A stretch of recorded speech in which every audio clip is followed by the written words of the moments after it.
Welcome to episode 6 of the Deficient Vegans podcast. I'm the Muscle Deficient Vegan, and I'm here with the awesome Protein Deficient Vegan. You want to say hi? Hi!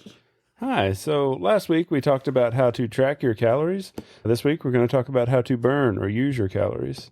So let's talk about how your body actually uses calories. First off, the majority of the calorie burn is going to be from something called your base metabolic rate or basal metabolic rate. You may have heard both.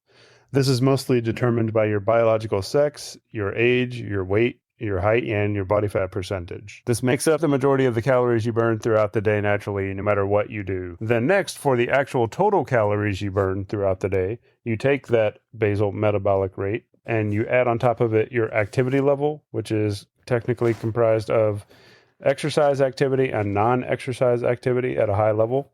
So exercise activity is obviously exercise. Non-exercise activity is anything you kind of don't do intentionally. One of the common examples is if you sit around and bounce your leg up and down. That's one example, and that can actually burn quite a bit of calories throughout the day.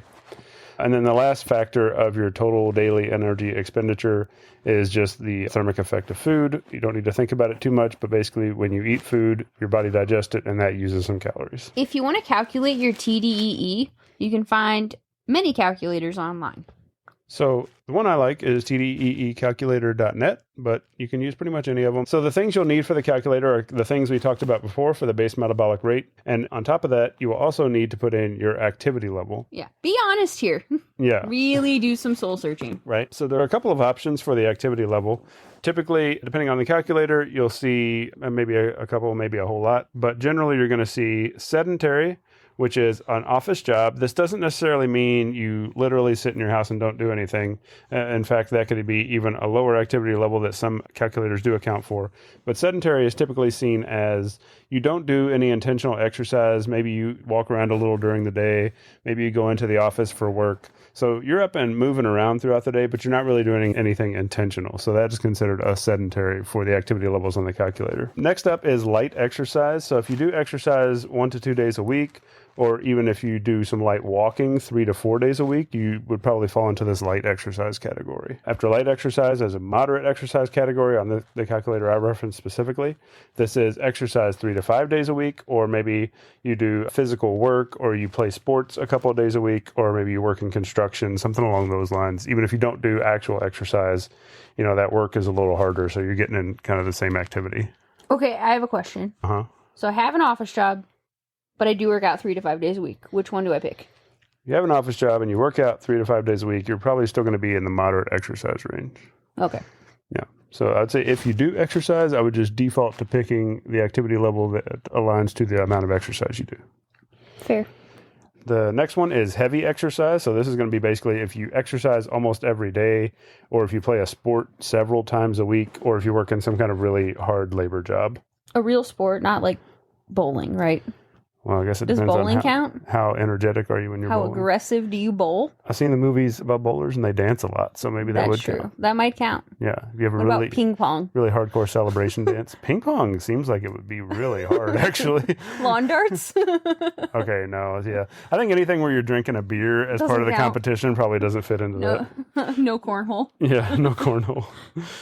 And then the top the top activity level on most of the calculators is going to be like an actual athlete. So this is typically if you're doing like 2 exercises a day, basically you're going to know if you fit into this category, right? One thing to keep in mind is it doesn't matter too much if you pick the wrong category off the bat, because the calculators are going to be kind of a starting ballpark figure anyway. You're going to have to adapt it to your body. These numbers for the calculators come from big studies with a bunch of people. They don't always align to every individual that's going to use it. So next we're going to talk about what do you actually do with this information. Now you kind of understand how it works. You understand how to use the calculator, but how do you actually go and use this to your advantage? So one thing to understand is that the total daily energy expenditure, or the TDEE we were talking about, what that actually means is if you were to eat the same amount of calories as your TDEE, that will put you at what we call maintenance calories, which means you won't gain or lose weight. You'll stay at the same weight if you eat that level of calories. If you eat a little less than those calories, that's what we call a deficit, and you'll lose weight. If you eat more, you're in a caloric surplus and you'll gain weight. So, controlling your weight at a high level is really just as simple as finding out what your actual maintenance is and eating more or less calories than that. It's math, and math is fun. I agree. So what you can do here is you want to decide if your goal is weight loss, weight gain, or maintaining weight. And, as you kind of go through your life and your fitness journey, whatever that may be, you'll probably have all these goals at different points in time. So just focus on which one is the highest priority for you right now. If you want to gain weight, we recommend starting with 500 calories over your TDEE. That'll be a very slight surplus. Per day. If you want to lose weight, same on the other side, 500 calories less than your TDEE. And then if you want to maintain weight, obviously you can eat exactly your TDEE. So total to lose or gain a pound is going to be about 3,500 calories. Which is like a bag of chips. Yeah. How many is that? I think it's close. Like a bag of chips, probably. Yeah. The good ones. The good chips. Not the healthy chips. The good shit, guys. Yeah, so you can gain a pound if you eat a bag of chips if you're really struggling to gain weight. Yeah. That is our advice for you. No, don't do that. Definitely don't do that. So lucky for us, 500 divides into 3,500 7 times. So you can just use the 500 calorie less or more a day. Because there's 7 days in a week. Yeah, there are 7 days in a week. I can also do math. That's wild. I didn't know that about you. He's been hiding this from me. Yeah, so we want to always try to maintain as much muscle as possible. So we don't really want to lose or gain more than about a pound a week. That enables us to, maintain muscle if we're losing weight and not gain any extra fat if we're trying to gain weight. We shouldn't also ever really go below 1,500 calories a day total. Sometimes the calculator will kind of guide you to maybe a deficit that has you eating less than 1,500 calories a day. But I think in those situations, you would really want to try to maybe just increase your exercise.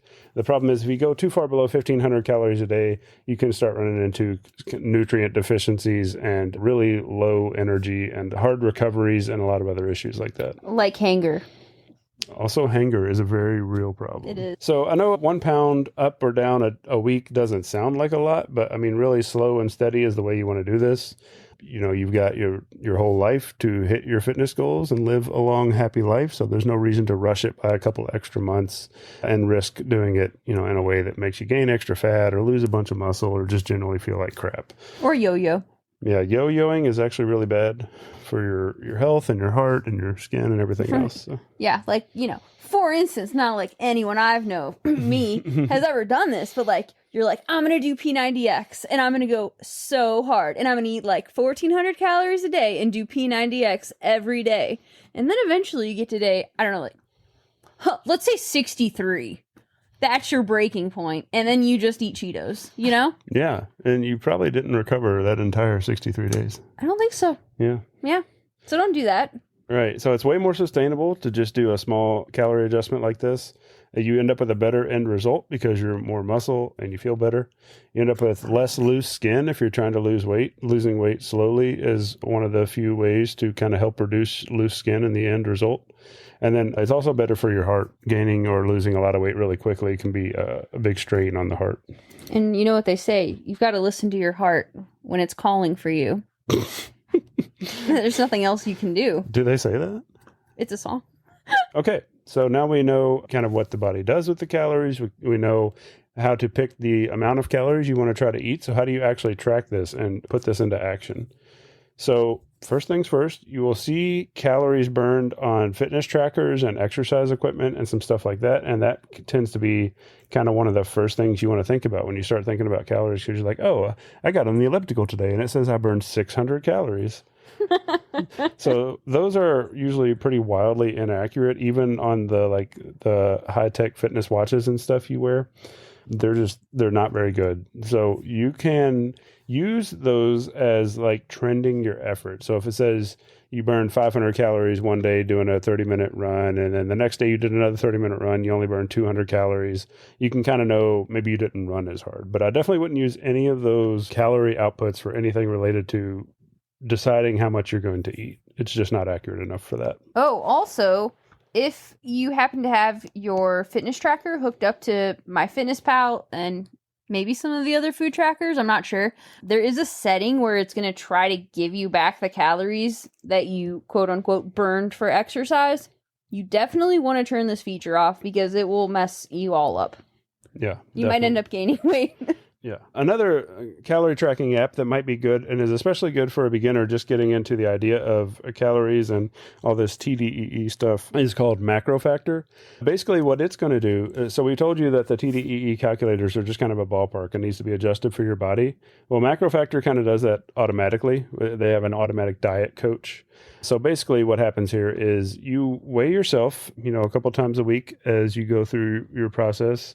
You put in your calories every day, and then it basically automatically calculates for your body and your exact real results what you need your surplus or deficit to be to continue to gain or lose weight. So this is actually one of the most accurate ways to do it. It is kind of a little tedious because you have to weigh in consistently and you have to put in your calories every day, or the calculation has a little bit of a hard time. But those are things you should really be doing anyway, especially in the beginning. So I think it is really good for understanding what your true TDEE is. And then, you can go from there. Is that one free? No, it is not free. Sad. Yeah.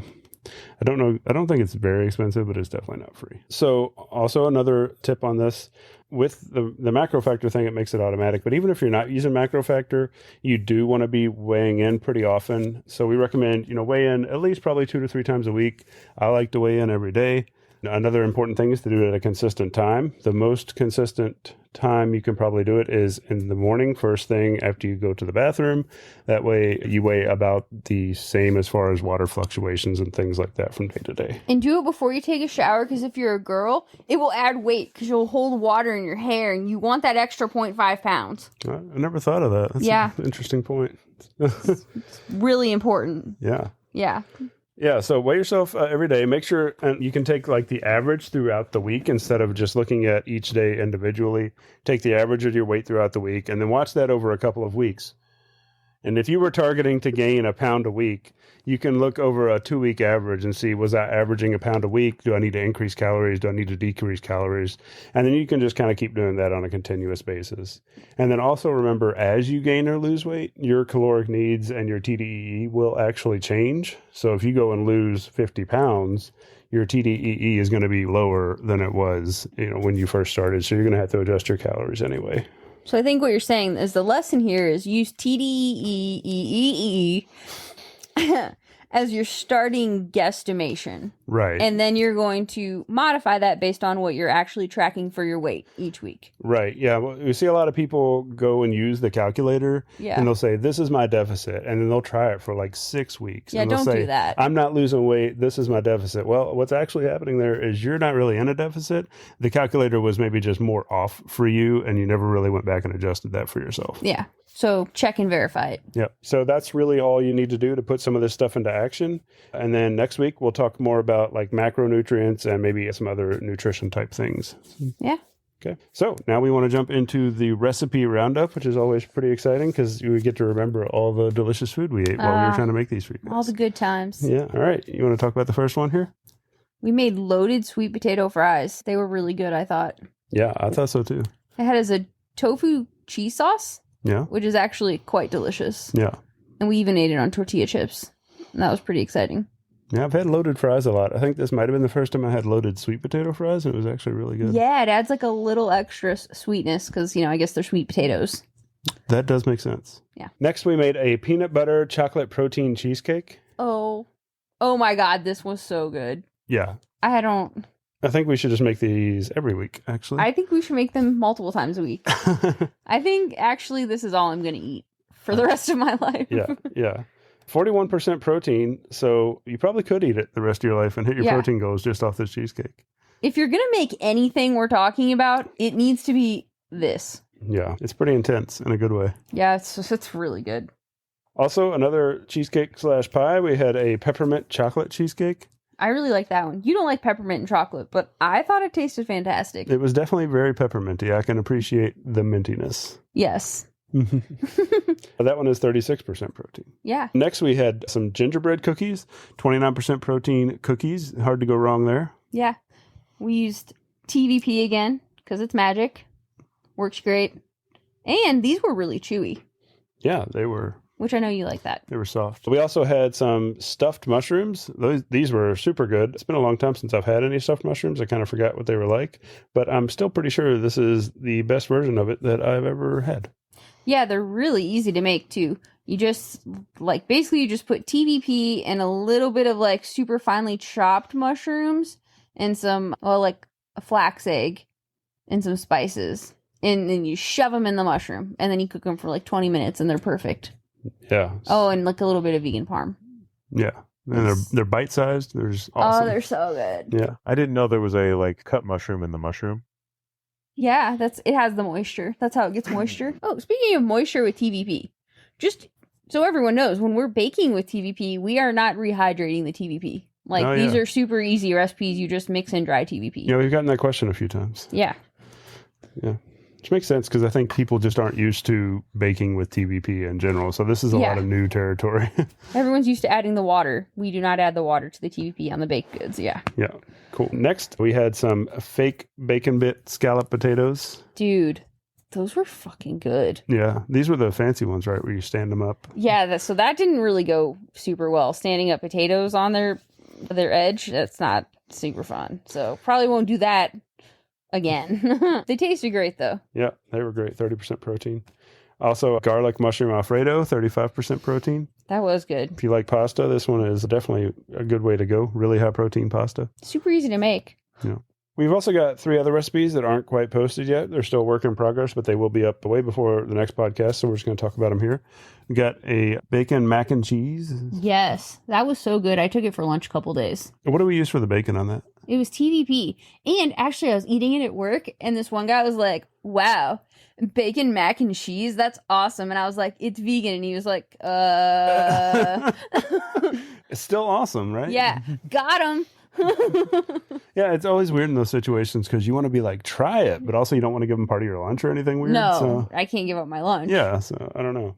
Just give them the recipe, right? I need that food. They don't bring any vegan food to training. Also, another one coming up is a really awesome crab rangoon. Oh, it's so good. Yeah. I don't understand it. I was really surprised at how much this actually tasted like crab rangoon. I wasn't expecting that, and it was really, really awesome. Yeah, so it's a cold dip, but it's mostly made out of tofu, and I think it came out to like 50% protein. Yeah, it's a lot of protein.